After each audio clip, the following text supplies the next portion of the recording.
Baik, di sini saya akan menjelaskan mengenai pengertian masjid ramah anak. Masjid ramah anak adalah konsep pengelolaan masjid yang memiliki tujuan untuk menciptakan lingkungan yang mendukung adanya partisipasi dari anak-anak dalam kegiatan masjid.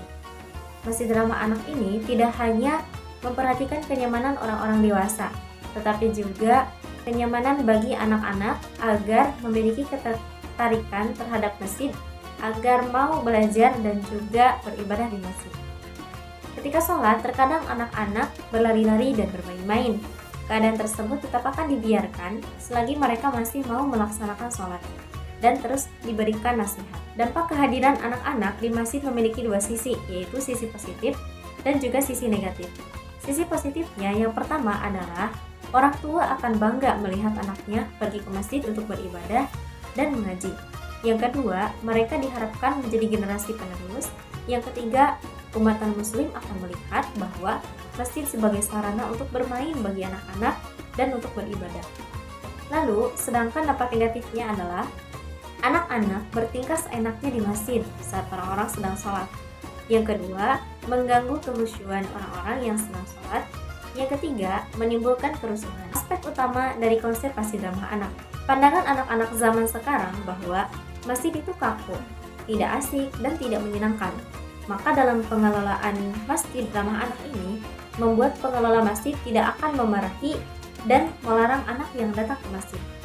Karena apabila anak-anak yang datang ke masjid dimarahi karena suatu perbuatannya, maka hal tersebut akan melekat dalam ingatannya yang merupakan kenangan yang tidak menyenangkan terkait masjid. Nah, ada beberapa aspek utama dalam konsep masjid ramah anak. Yang pertama, adanya area khusus untuk anak. Area khusus untuk anak ini tentu berada di luar masjid, namun masih berada di lingkungan masjid. Nah, seperti sudut baca dan ruang edukasi. Yang kedua, ada program adab dan etika beribadah. Salah satu tujuannya adalah memberikan pemahaman kepada anak akan pentingnya untuk menjaga adab dalam beribadah. Lalu yang ketiga, program edukasi dan aktivitas anak. Yaitu di antara programnya seperti pengajian anak, hafalan Al-Quran, dan pengajaran adab, serta cerita mengenai para nabi dan sahabat. Lalu, sikap toleransi dan penerimaan terhadap anak. Dengan adanya anak-anak, meskipun mereka membuat kebisingan, jemaah dewasa diminta agar memahami bahwa kehadiran anak-anak di masjid merupakan sebagian dari proses pendidikan agama.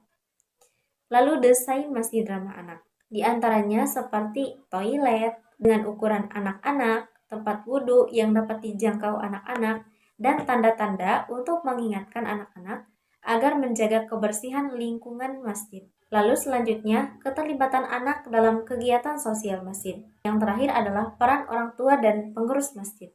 Lalu beberapa contoh program masjid ramah anak diantaranya seperti program Star Day Night, yaitu diadakan untuk anak-anak remaja seperti anak SMP, SMA, sampai anak kuliah, mahasiswa yang belum menikah.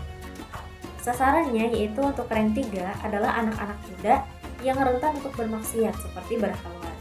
Dan rank 4 itu untuk anak-anak yang kontra untuk ajakan datang ke masjid. Lalu yang kedua ada program Real Holiday, yaitu dilaksanakan rutin setiap hari Ahad, di mana setiap keluarga diberikan kupon untuk dapat ditukarkan dengan isi acaranya adalah bazar, game, siroh, dan konsultasi ustaz. Perspektif perkembangan psikologi bagi masjid ramah anak. Adanya masjid ramah anak yakni masih tidak akan memiliki kesan yang tidak menyenangkan. Mereka memiliki ketertarikan karena keramahan lingkungan dan kesesuaian dengan usia mereka. Nah, kekerasan seringkali menjadi hal yang dimaklumi dalam jenjang pendidikan. Alasannya yakni untuk kedisiplinan. Pandangan ulama fikih tentang kehadiran anak di masjid ini ada 3 pandangan. Yang pertama, ulama yang melarang kehadiran anak-anak di masjid.